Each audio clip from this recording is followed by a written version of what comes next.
नमस्कार दोस्तों, लाइफस्टाइल आयुर्वेद में आप सभी लोगों का स्वागत है। आज के इस वीडियो में हम चर्चा करेंगे मेटाबॉलिज्म, हेल्थ एंड इम्यूनिटी की। यानी आयुर्वेद के परिप्रेक्ष्य में मेटाबॉलिज्म क्या होती है और किस तरह से हमारी हेल्थ और इम्यूनिटी मेटाबॉलिज्म पर निर्भर करती है। तो सही से पूरी जानकारी के लिए इस वीडियो को अंत तक जरूर देखें और अच्छा लगे तो लाइक, शेयर और कमेंट करें। तो स्वागत है दोस्तों, मैं हूँ doctor Satyapal Singh, lifestyle and metabolism expert और आपका हेल्थ एंड हैप्पीनेस कोच। यानी मैं आपको बताऊंगा कि किस तरीके से आप आयुर्वेद को अपनाकर, आयुर्वेद की जीवन शैली को अपनाकर और आयुर्वेद में वर्णित रसायन और औषधियों का प्रयोग करके एक स्वस्थ और सुखी जीवन जी सकते हैं, एक हेल्दी और हैप्पी लाइफ जी सकते हैं। तो इसी तरीके के अन्य वीडियो देखने के लिए हमारे चैनल को सब्सक्राइब करिए और सब्सक्राइब करने के बाद बेल आइकन को प्रेस कर ऑल नोटिफिकेशन भी ऑन कर लीजिए। तो आइए शुरू करते हैं आज का विषय, मेटाबॉलिज्म, हेल्थ एंड इम्यूनिटी। तो सबसे पहले बात करते हैं मेटाबॉलिज्म की। तो आयुर्वेद के हिसाब से 4 फैक्टर होते हैं जो डायरेक्ट मेटाबॉलिज्म में पार्टिसिपेट करते हैं और उसको चलाते हैं। ये होते हैं दोष, धातु, मल और अग्नि। तो शुरू करते हैं धातु से, क्योंकि जो धातु होता है वो आधारभूत द्रव्य होता है। यानी जो बेसिक जो चीज़ होती है मेटाबॉलिज्म में वो धातुएं होती हैं। जितने भी हमारी बॉडी की सेल्स और टिश्यूज होते हैं वो धातुओं से बने होते हैं। तो जो मटेरियलिस्टिक पार्ट यानी जो मैटर होता है वो धातुएं होती हैं। यानी जो हमें शरीर बाहर से दिखता है वो धातुएं दिखती हैं, हमारी धातुएं, और जो उनके एसेसरीज पार्ट होते हैं वो दिखाई देते हैं। अब दूसरा होता है दोष। ठीक है, तो दोष ऐसे नॉर्मल अवस्था में हमारे शरीर में जन्म से रहते हैं, लेकिन जब ये हमारी गलत प्रकार की डाइट और लाइफस्टाइल से, यानी गलत प्रकार के आहार और विहार से दूषित हो जाते हैं तो फिर ये जो है रोग उत्पत्ति करते हैं। तो जो मेटाबॉलिक प्रोसेस को चलाने वाले फैक्टर, डायरेक्ट फैक्टर होते हैं, उनको दोष कहा जाता है। यानी जितनी भी मेटाबॉलिक प्रोसेस होती हैं हमारे शरीर में, उनको चलाने वाले द्रव्य जो होते हैं, क्रियाकारक द्रव्य जो होते हैं वो दोष होते हैं। और जिन पर क्रियाएँ होती हैं, यानी ये क्रिया अधिष्ठान द्रव्य होते हैं, जो आधार होते हैं जहाँ पे क्रियाएं होती हैं, उनको धातु कहते हैं। अब जितना भी मेटाबॉलिक प्रोसेस में जो एनर्जी होती है वो हमारी अग्नि होती है। अब अग्नि का एक मुख्य हिस्सा होता है जो हमारे पेट में होता है। आयुर्वेद में उसको जठर कहते हैं, इसलिए उसमें रहने वाली अग्नि को जठराग्नि कहते हैं। अब जठराग्नि को जो है वो मुख्य अग्नि माना गया है, क्योंकि वो डाइजेशन में भी हेल्प करती है और सारे शरीर की अग्नि को कंट्रोल भी करती है। तो अब चाहे दोष धातु और अग्नि हो, चाहे ये मल हो, तो ये इन जो हमारे शरीर में जो है एकदम जन्म से होते हैं, यानी गर्भाधान के समय से होते हैं। जब जो है गर्भाधान होता है, एक सेल जिसको जाइगोट बोलते हैं, उसमें जब चेतना का प्रवेश होता है, यानी परमात्मा से एक छोटी सी जीवात्मा उसमें प्रवेश करती है, उसमें चेतना का प्रवेश होता है, उसी समय से जो है दोष धातु और अग्नि की स्थिति जो है, उनका अस्तित्व जो है उसमें आ जाता है। तो कहने का मतलब गर्भाधान से लेकर मृत्यु तक ये सब फैक्टर हमारे शरीर में होते हैं और नॉर्मल अवस्था में ये हमारे शरीर को चलाते हैं। और जब हम गलत प्रकार के आहार विहार से, डाइट और लाइफस्टाइल से, अपने एनवायरमेंटल फैक्टर से इनको जब दूषित कर देते हैं, इनमें जब गड़बड़ी हो जाती है, तो फिर ये जो है रोगों को उत्पन्न करते हैं। ठीक है, तो अब मल जो होता है, मान लीजिए ये मेटाबॉलिक प्रोसेस हो रही हैं, तो जो भी प्रोसेस होती है उसमें कुछ एसेंस पार्ट बनता है, अच्छा पार्ट बनता है, कुछ वेस्ट मटेरियल बनते हैं। ठीक है, तो जो वेस्ट मटेरियल बनते हैं उनका शरीर से बाहर निकलना भी उतना ही महत्वपूर्ण होता है। तो जो क्रिया परिणाम द्रव्य होते हैं, क्रिया होने के बाद जो क्रिया परिणाम द्रव्य होते हैं वो मल होते हैं। तो दोष हो गए क्रियाकारक द्रव्य, और धातुएं हो गई हमारी क्रिया अधिष्ठान द्रव्य, और मल हो जाते हैं जो क्रिया परिणाम द्रव्य। ठीक है, और जो अग्नि हो जाती है, वो जो मेटाबॉलिक एनर्जी होती है वो अग्नि हो जाती है, जो हमारे शरीर में जो है बॉडी का टेम्परेचर भी मेंटेन करती है। और जितने भी प्रोसेस होती हैं उनको चलाने के लिए हमारी मेटाबॉलिक एनर्जी ही ज़रूरत होती है।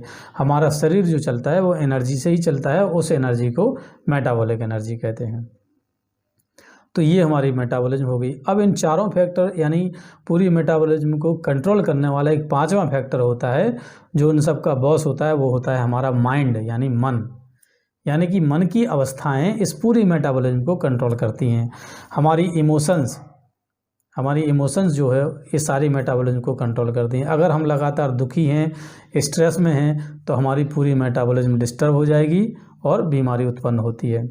जैसे कि आजकल की एलोपैथिक साइंस बताती है, रिडक्शनिस्ट साइंस जिसको बोलते हैं, वो कहती है लीवर अलग है, किडनी अलग है, माइंड अलग है, ब्रेन अलग है, हर चीज़ अलग है, इसलिए अलग अलग चीज़ के स्पेशलिस्ट भी बैठे हैं। लेकिन सही मायने में वो गलत है। अगर ऐसा होता तो हम सोचते मन में हैं, तनाव अपने मन में लेते हैं, लेकिन शुगर ब्लड में बढ़ जाता है। तो भाई ब्लड तो अलग है, ठीक है, और पेनक्रियाज अलग है, माइंड अलग है, लेकिन माइंड में स्ट्रेस लेने से, पेनक्रियाज से या लीवर की मेटाबॉलिज्म होने से शुगर कैसे बढ़ जा रही है? तो ये रिडक्शनिज्म का जो कंसेप्ट है वो गलत है, और ये होल जो मेटाबॉलिज्म का कंसेप्ट होता है ये सही कंसेप्ट होता है। इसीलिए जब भी जो ट्रीटमेंट की कंसेप्ट आयुर्वेद में बताई गई है वो इसी पूरी मेटाबॉलिज्म को लेके चलने वाली कंसेप्ट बताई गई है, जिस कंसेप्ट पे लेके आज एक नई कंसेप्ट बनाई गई है, नए नाम से कंसेप्ट बनाई गई है, जिसको आजकल क्वांटम हीलिंग कहते हैं। जो क्वांटम हीलिंग होती है वो यही जो है 4-5 जो फैक्टर मैंने बताए हैं, दोष, धातु, मल और जो मन होता है, यानी जो मेटाबॉलिज्म प्लस मेटाबॉलिज्म का बॉस जो होता है मन, इन सभी फैक्टर को लेके जो है उस क्वांटम हीलिंग का कंसेप्ट बनाया गया है, जो कि आयुर्वेद का आधारभूत सिद्धांत है। तो इसी को अमेरिका में जो है आज एक नए नाम से पहचाना जा रहा है, उसको होल पर्सन हीलिंग कहते हैं, WPH। तो वो भी रिडक्शनिज्म को छोड़ के होल पर्सन हीलिंग की तरफ आ रहे हैं। और आप ये समझ लीजिए कि जितने जो सुपर स्पेशलिटी का कंसेप्ट जितना बढ़ता जा रहा है, लोग उतने बीमार होते जा रहे हैं, क्योंकि लीवर का डॉक्टर किडनी की नहीं ध्यान रखता है, ना ही हार्ट का ध्यान रखता है, ना ही मन का ध्यान रखता है। जबकि आपका सिस्टम ऐसे नहीं होता है। आपका सिस्टम पूरा एक होता है, जो आपकी विचारधारा और इमोशन से चलता है, आपके माइंड के हिसाब से चलता है। इसीलिए कहा जाता है मन के हारे हार है और मन के जीते जीत। अगर आप दुखी हैं, मान लीजिए स्ट्रेस में हैं लगातार किसी कारण से, तो आपको कई बीमारी पकड़ लेती हैं। लीवर की भी बीमारी पकड़ सकती है, किडनी की भी बीमारी पकड़ सकती है, हार्ट अटैक भी आ जाता है कितना लोगों को। तो माइंड और हार्ट तो अलग है, तो फिर हार्ट अटैक कैसे आ जा रहा है एलोपैथ की कंसेप्ट के हिसाब से? लेकिन आयुर्वेद ऐसा नहीं कहता है। आयुर्वेद कहता है आप एक हैं, आपका सारा सिस्टम और माइंड एक जैसा चलता है, बिल्कुल एक सिस्टम पर चलता है। तो जब होल पर्सन हीलिंग यानी पूरे सिस्टम को ध्यान में रखते हुए हम चिकित्सा करते हैं, पूरी मेटाबॉलिज्म को ध्यान में रखते हुए चिकित्सा करते हैं, तब चिकित्सा अच्छी होती है। ठीक है, तो अब ये समझ लीजिए कि ये सारे मेटाबॉलिक जितनी जो हमने मेटाबॉलिज्म बताई है, ये अगर नॉर्मल अवस्था में रहती है तो इसका मतलब आप हेल्दी हैं। ठीक है, और इसी हेल्थ की डेफिनेशन आचार्य सुश्रुत ने आयुर्वेद में दी है, दूसरे तरीके से दी है, जो इन्हीं फैक्टर को जो है डिफाइन करता है। उन्होंने कहा है सम दोषा समागनिश सम धातु मलक्रिया प्रसन्न आत्मेन्द्रिय मना स्वस्थ इति अभिधीयते। यानी दोष सम रहें, धातुएं सम रहें, मल सम रहें। मल सम का होने का मतलब है वो मेटाबॉलिक प्रोसेस से जिस तरीके से मल बनते रहें वो समय से शरीर से निकलते रहें, क्योंकि अगर मल शरीर में डिपॉजिट होते रहेंगे तो बीमारियों का कारण बनेंगे। अगर किसी को 4-5 दिन टॉयलेट ना हो, यूरिन ना हो, तो देखिए समस्याएं खड़ी हो जाती हैं। तो मलों का शरीर से बाहर निकलना भी उतना ही महत्वपूर्ण होता है। और अग्नि सम रहे, यानी मेटाबॉलिक एनर्जी का बैलेंस सही रहे। और प्रसन्न आत्मेन्द्रिय मना, यानी आपकी इंद्रियां प्रसन्न रहें। इंद्रिय प्रसन्न होने का मतलब ये होता है कि आपकी सारी इंद्रियां जो हैं वो सही से काम करें। हाथ है, पाँव है, नाक है, कान है, जीभा है यानी जीभ है, तो ये सब सारी चीज़ें जो है अपने काम करें। और छठी इंद्रिय मन जो है वो प्रसन्न रहे। तो ये जो है आयुर्वेद में इसको हेल्थ कहा गया है, यानी आपका पूरा सिस्टम जो है अच्छा रहे, तब आपको कहा गया है कि आप स्वस्थ हैं। ठीक है, और ये जब स्वस्थ रहते हैं तो इसी से आपकी इम्यूनिटी जनरेट होती है।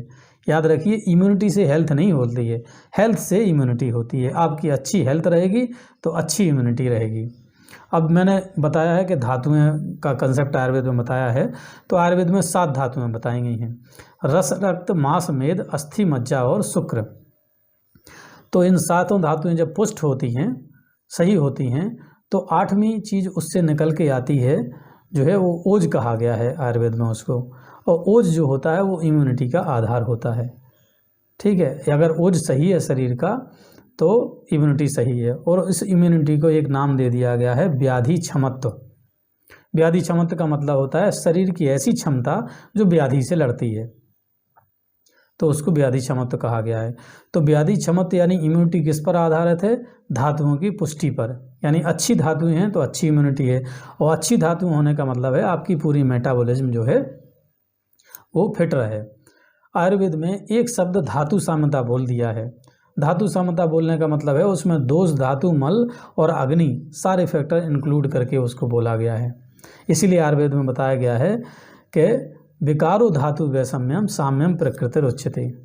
यानी अगर आपकी धातुएं सम हैं तो आप स्वस्थ हैं, और अगर आपकी धातुएं किसी कारण से विषम हो जाती हैं यानी उनमें गड़बड़ी आ जाती है तो आप जो है रोग से पीड़ित हो जाते हैं। और यहाँ धातु साम्यता का मतलब दोष, धातु, मल और अग्नि सभी को लेकर है, क्योंकि सारे फैक्टर इसमें इंक्लूड होते हैं, क्योंकि धातुएं आधार होती हैं सारी चीज़ों का। तो अल्टीमेट चिकित्सा आयुर्वेद में क्या होती है? धातु साम्यता यानी correction of the metabolism and metabolic energy. अगर हम मेटाबॉलिज्म और मेटाबॉलिक एनर्जी का करेक्शन कर लेते हैं तो इसका मतलब हम सभी प्रकार की बीमारियों को ठीक कर सकते हैं। अब जो डायरेक्ट लाइफस्टाइल है मेटाबॉलिक रोग कहे गए हैं, जैसे कि आजकल सबसे बड़ा रोग फैला हुआ है शुगर रोग यानी डायबिटीज़ है, ठीक है, मोटापा है, हृदय रोग हैं, ब्लड प्रेशर है, कैंसर है, ऑस्टियोपोरोसिस है, थायराइड है, या इसी संबंधित और हार्मोन संबंधी बीमारियां हैं, इनको जो है लाइफस्टाइल रोग या मेटाबॉलिक रोग कहा जाता है। तो इनको हम ईजिली ठीक कर सकते हैं किस तरीके से? आयुर्वेद की इस कंसेप्ट से, यानी मेटाबॉलिज्म को करेक्शन करके इनको हम कंट्रोल कर सकते हैं और नेचुरल तरीके से इन बीमारियों को हमेशा के लिए दूर कर सकते हैं, क्योंकि ये हमारी मेटाबॉलिज्म के करेक्शन पर आधारित है। अगर हम मान लीजिए एक बार मेटाबॉलिज्म करेक्शन कर देते हैं तो ये बीमारियां ठीक हो जाती हैं, और जब तक वो ठीक रहेंगी जब तक कि आप इस मेटाबॉलिज्म को अपने को फिट रखेंगे। और अगर मान लीजिए भविष्य में फिर इसमें गड़बड़ी होती है तो फिर जो है ये बीमारी आ जाएंगी। लेकिन अगर आप आयुर्वेद के तरीके से आयुर्वेद अपनाकर इन चीज़ों को ठीक कर लेते हैं, इन बीमारियों को, तो अगर दोबारा कभी गड़बड़ी होती भी है तो वो बहुत जल्दी ठीक हो जाएगी, एक बार अगर आप ठीक कर लेते हैं। तो अल्टीमेट आयुर्वेद के जो ट्रीटमेंट का प्रिंसिपल आधारित है वो जो है धातु साम्यता पर आधारित है। आजकल देखिए महामारी फैली है, कोरोना फैला है, अब उसका नया स्ट्रेन भी आ गया है। अब पुराने वैक्सीनेशन पे जो वैक्सीन बना है उस पर भी जो है सवाल खड़ा हो गया, क्या नए स्ट्रेन में वो काम करेगा कि नहीं करेगा। लेकिन अगर आप अपनी मेटाबॉलिज्म को फिट रखते हैं और हेल्दी रहते हैं और आपकी इम्यूनिटी अच्छी रहती है, तो चाहे वो किसी भी प्रकार के वायरस का इन्फेक्शन हो, कोरोना हो या दूसरा अन्य वायरस हो या कोई बैक्टीरिया हो या कोई और बीमारी हो, वो कोई भी बीमारी आपको इफेक्ट नहीं कर पाएगी अगर आप अपनी मेटाबॉलिज्म को फिट रखते हैं। और अगर मान लीजिए अपनी मेटाबॉलिज्म को फिट रखते हैं और किसी कारण से कुछ परिस्थिति में आपकी इम्यूनिटी थोड़ी डाउन जाती है और कोई इन्फेक्शन आपको हो भी जाता है तो वो बहुत जल्दी ठीक हो जाएगा। तो याद रखिए अल्टीमेट जो करेक्शन हमें करना है मेटाबॉलिज्म का करेक्शन करना है और उसी के हिसाब से बीमारियों को ठीक करना है। और मैं जो है मेटाबॉलिज्म को करेक्शन करते हुए ही जो है आजकल जो है शुगर रोग, डायबिटीज़ और मोटापा और हृदय रोग, हार्मोन संबंधी जो रोग हैं, चर्म रोग है, एलर्जी है, इन सभी रोगों की चिकित्सा कर रहा हूं और अच्छे रिजल्ट भी मिल रहे हैं। और पिछले 10 साल के एक्सपीरियंस से और कोरोना काल की विशेष परिस्थिति को देखते हुए और लोगों जो प्रकृति बताई है आयुर्वेद में उसका ध्यान रखते हुए और सीजनल वेरिएशन यानी ऋतु और ऋतु परिवर्तन को ध्यान में रखते हुए मैंने मेटाबॉलिज्म करेक्शन के लिए 2 आयुर्वेद में फार्मूलेशन तैयार किए हैं, यानी अलग अलग औषधियों का एक कम्बिनेशन जिसको फार्मूलेशन योग कहते हैं। ऐसे 2 फार्मूलेशन तैयार किए हैं। एक फार्मूलेशन है लेवन-1 जो केवल जिसमें हर्बल औषधियाँ हैं यानी काष्ठ औषधि हैं आयुर्वेद के कंसेप्ट के हिसाब से, जो प्योर हर्बल औषधियों का कम्बिनेशन है। और एक लेवल 2 का है जो जिसमें हर्बो मिनरल कम्बिनेशन है यानी काष्ठ औषधि प्लस आयुर्वेद में वर्णित जो कुछ रस औषधि होती हैं वो भी हैं। तो अगर इनको आप सही से यूज करते हैं तो सिंपल अगर मेटाबॉलिक डिस्टर्बेंस है या उससे थोड़ा सा और ऊपर डिस्टर्बेंस है तो इन सब से ठीक हो जाता है। और अगर आपको कोई पर्टिकुलर बीमारी है, ठीक है, तो उसके हिसाब से फिर अलग ट्रीटमेंट हो जाता है। लेकिन जो सिंपल मेटाबॉलिक डिस्टर्बेंस है उसको लेके आप ठीक कर सकते हैं। तो या तो आप उसके बारे में जानकारी के लिए आप आ सकते हैं, क्लिनिक पर मिल सकते हैं, या फिर फ़ोन के द्वारा जानकारी लेकर जो है उसको अपने घर भी मंगवा सकते हैं। तो इस तरीके से अगर हम मेटाबॉलिज्म को करेक्शन करते हुए जो है रोगों को ठीक करते हैं तो अल्टीमेट जो है जड़ से रोग ख़त्म होते हैं और जो है द्वारा या तो कभी आते नहीं हैं, अगर आप हमेशा इसको फिट रखे रहेंगे अपनी मेटाबॉलिज्म को, और अगर कभी भविष्य में रोग आते भी हैं तो वो बहुत जल्दी ठीक हो जाते हैं। तो याद रखिए, अगर आपको एक स्वस्थ और अच्छा जीवन जीना है तो आपको आयुर्वेद अपना कर ही चलना पड़ेगा। तो अंत में मैं फिर यही कहूँगा कि आयुर्वेद अपनाएं और एक स्वस्थ और सुखी जीवन का आनंद लें। धन्यवाद।